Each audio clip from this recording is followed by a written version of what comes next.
Entrevistas Canal 1, cerramos la semana con el ministro de Salud, Fernando Ruiz, con quien, por supuesto, vamos a hablar de la pandemia. Ministro, buenas noches.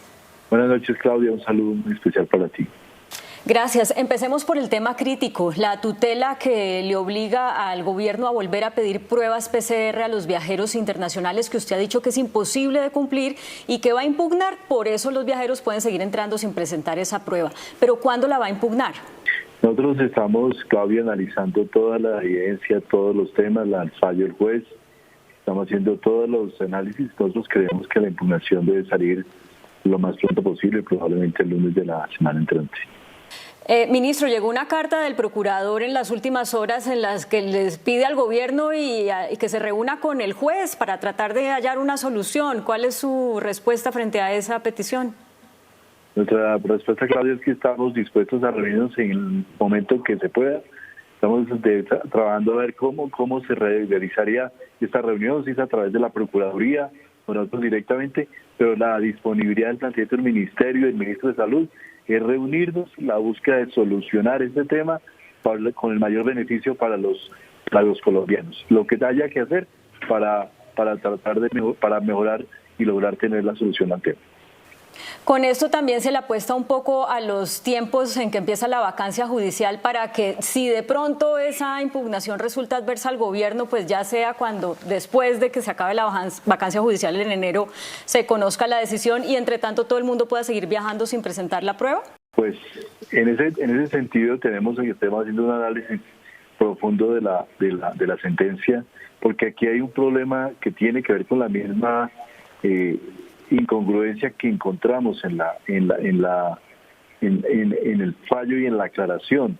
No se da una orden al Ministerio de Salud de corregir o cambiar o derogar el acto que crea el acto administrativo, sino prácticamente el juez da una instrucción directa, dejando un poco de lado la potestad y la capacidad del propio Ministerio de Salud y de la autoridad sanitaria. Entonces, es uno de los temas que estamos analizando a profundidad en este momento. Ministro, ¿por qué, aunque la OMS recomiende que no es necesario pedir las pruebas PCR, no sería mejor sí pedirlas como lo están haciendo otros países para al menos detectar algunos casos y reducir un poco la expansión del contagio? Si fuéramos a aplicar una prueba con la visión de que esta prueba nos redujera el riesgo, pues tendríamos que aplicarla no solo en el transporte aéreo, sino en el transporte terrestre, en el transporte fluvial, marítimo y en el transporte entre ciudades.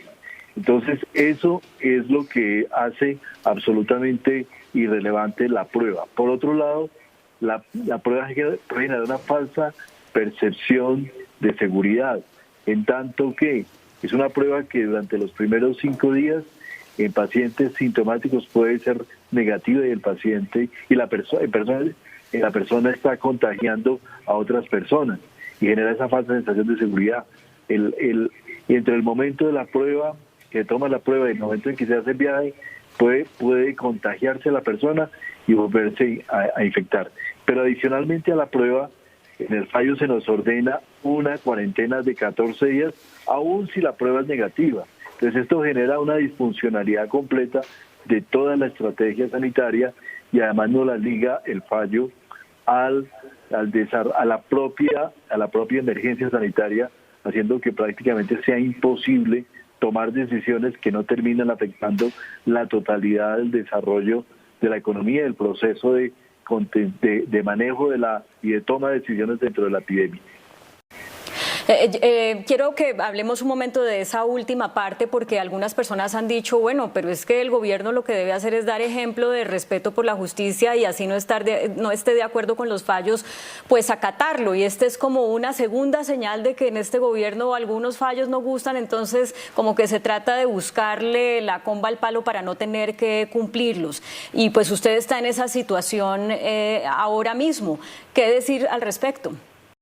Nosotros no tenemos ningún interés en pasar por encima de la justicia. Nosotros somos perfectamente respetuosos como ministerio. Ministerio es un ministerio absolutamente acorde con las órdenes que nos ha dado la Corte Constitucional, con las el cumplimiento de las tutelas, pero es que esta es una situación realmente especial en la cual se nos genera una situación de imposibilidad de cumplimiento y de afectación de toda la estrategia sanitaria. Yo no creo que aquí estemos tratando de hacer, creo que al revés, lo que hubo aquí dentro de este fallo fue una injerencia sobre la capacidad de la autoridad sanitaria máxima de poder tomar decisiones en el ámbito de una pandemia. Eso es una situación muy extrema en la cual la integridad de la autoridad sanitaria es fundamental.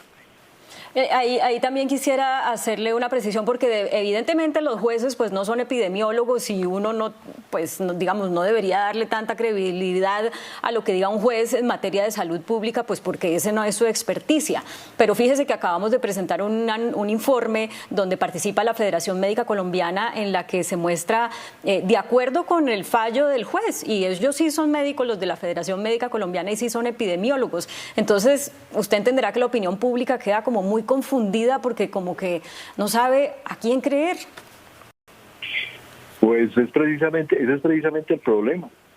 Si no hay credibilidad en la autoridad sanitaria y si la autoridad sanitaria no tiene integridad para poder tomar decisiones y si la autoridad sanitaria es cuestionada bajo cualquier consideración, incluso por cualquier fallo, pues eso nos genera un problema grave de credibilidad frente a la opinión pública, y eso es lo que estamos en este momento absolutamente defendiendo dentro de nuestra institucionalidad. Pero también hay que aprender a discriminar cuando realmente esas consideraciones que se dan desde algunos órganos tienen más un sesgo político que un sesgo técnico. Y yo creo que en esto, como autoridad sanitaria, a mí me corresponde defender la integridad de la capacidad del Ministerio de Salud para tomar decisiones. Quisiera preguntarle más sobre la efectividad de la prueba PCR, porque también lo que ha dicho pues es bastante llamativo, pero me quedan solo 2 minutos y quiero pasar al tema de la vacuna, ministro, para dejar claridad sobre cuántas dosis en realidad tenemos garantizadas sumando todo, lo que entre por COVAX y lo que entre por Pfizer, y para ser aplicada la primera, ¿a partir de cuándo? Muy buena pregunta, Claudia, me sirve para aclarar muchísimo el tema. Yo te diría, primero, lo que tenemos claro y seguro en este momento es el acuerdo con COVAX, que es un convenio ya vinculante de adquisición de 20 millones de dosis probablemente, si son 2 dosis, para 10 millones de personas. Nosotros tenemos un objetivo general de comprar vacunas para las personas que tienen comorbilidades para los mayores de 60 años y los trabajadores de salud, que son las personas en más riesgo. Esto suma más o menos 15 millones de personas. Estamos cerrando también, además de esos 10 millones de personas, acuerdos bilaterales con varias empresas. Estamos negociando, concertando con ellos, y en esto tenemos una expectativa de cubrir el número de los 15 millones y probablemente también la expectativa de avanzar en lo que llamamos la fase 2, que son las personas que van más, otras personas ya de diferentes grupos de edad y diferentes grupos de riesgo en los cuales buscaríamos generar inmunidad de rebaño. Esa es la estrategia de gobierno. En este momento, en las bilaterales, estamos en negociaciones con la industria farmacéutica, tomando como base al menos los 6 proyectos de desarrollo de vacunas más desarrollados. Pero entonces la primera dosis aplicada en Colombia, ¿usted la proyecta para cuándo, según lo que nos ha dicho? Según lo que tenemos ahora, COVAX, estaríamos entre los meses de marzo y junio del año entrante. COVAX tiene el compromiso claro de junio. Se está trabajando en este momento para lograr compras para anticipar en el cuarto trimestre, al segundo trimestre del 2021, y por las bilaterales estamos tratando obviamente de hacer compras para poder empezar a aplicar en el primer trimestre del año 2021. Pues ministro, muchísimas gracias por su tiempo, por todas sus aclaraciones, y bueno, desearle por supuesto lo mejor a usted, al gobierno nacional, porque si les va bien a ustedes, nos va bien a todos los colombianos en el manejo de esta pandemia. Muy buenas noches, feliz fin de semana. A ti, Claudia, un saludo muy especial. Gracias. Continuemos con Noticentro 1, CMI.